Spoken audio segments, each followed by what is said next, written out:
Vous allez apprendre grâce à cette vidéo à nommer une cellule ou une plage de cellules.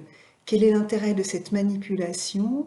C'est de pouvoir utiliser dans vos formules de calcul, au lieu d'utiliser des références, des adresses de cellules comme B3, E4, F7, d'utiliser des noms alphabétiques.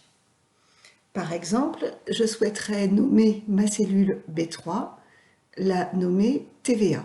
Donc, pour ce faire, je sélectionne ma cellule B3 et pour nommer une cellule, je me dirige dans la barre de formule, dans la première partie ici de la barre de formule dans laquelle je vois évidemment B3 qui est l'adresse de la cellule. Vous voyez, une petite bulle apparaît dans laquelle je vois zone nom.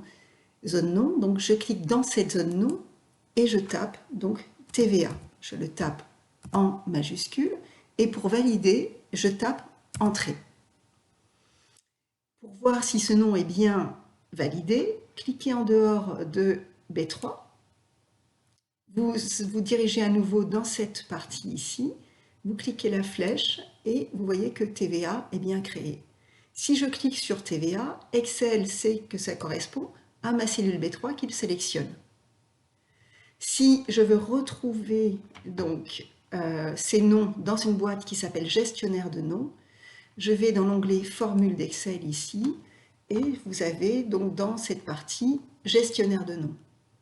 Vous retrouvez dans cette boîte la liste des noms que vous avez pu attribuer à vos cellules.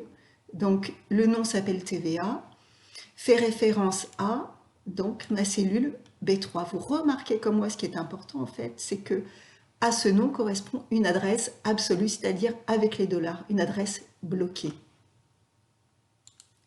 Du coup, si je devais donc faire mon calcul ici de montant de TVA avec ma cellule TVA, plutôt que de faire comme d'habitude, donc égal, je sélectionne donc mon prix hors taxe multiplié donc et je sélectionnerai ma cellule ici B3, il écrirait B3. Vous allez voir qu'ici, dès que je sélectionne ma cellule, il écrit donc TVA, il sait qu'à B3 correspond ce nom TVA. Autre méthode aussi, pour retrouver la liste des noms, vous pouvez appuyer sur la touche F3, la touche de fonction F3 de votre clavier, qui ouvre une boîte dans laquelle vous retrouvez la liste de tous les noms de votre classeur. Donc je peux aussi sélectionner TVA et faire OK. Je valide. Et maintenant, plus la peine d'ajouter des dollars sur mon adresse B3, puisque TVA, ce nom, correspond à une adresse absolue avec des dollars. Je prends ma poignée de recopie, je recopie, et vous voyez que mes résultats ici sont corrects. 20% de TVA sur 100 € me fait bien 20 € ici. Si je regarde mes formules de calcul, j'ai toujours donc mon prix hors taxe multiplié par la TVA qui est en B3. Je vous montre également, nous en aurons besoin plus tard, comment non pas nommer juste une cellule, mais une plage de cellules. La procédure est identique à ce que l'on a fait tout à l'heure. Je souhaite nommer ma plage B3AC6, donc je sélectionne la plage de cellules que je souhaite nommer et toujours dans la zone nom de la barre de formule, je tape, donc ici, ref écran. Alors pourquoi ici je souhaite donc taper le petit caractère de soulignement? C'est que je ne peux pas donc enchaîner deux mots qui se suivent séparés par un espace.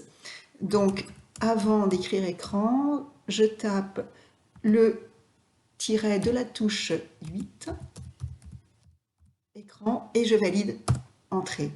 Donc, comme tout à l'heure, vous pouvez ouvrir la liste ici.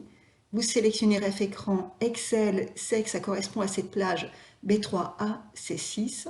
Si je vais dans Gestionnaire de noms, j'ai ici mon nom Ref écran qui fait donc référence à une plage B3AC6 en adresse absolue bloquée avec les dollars.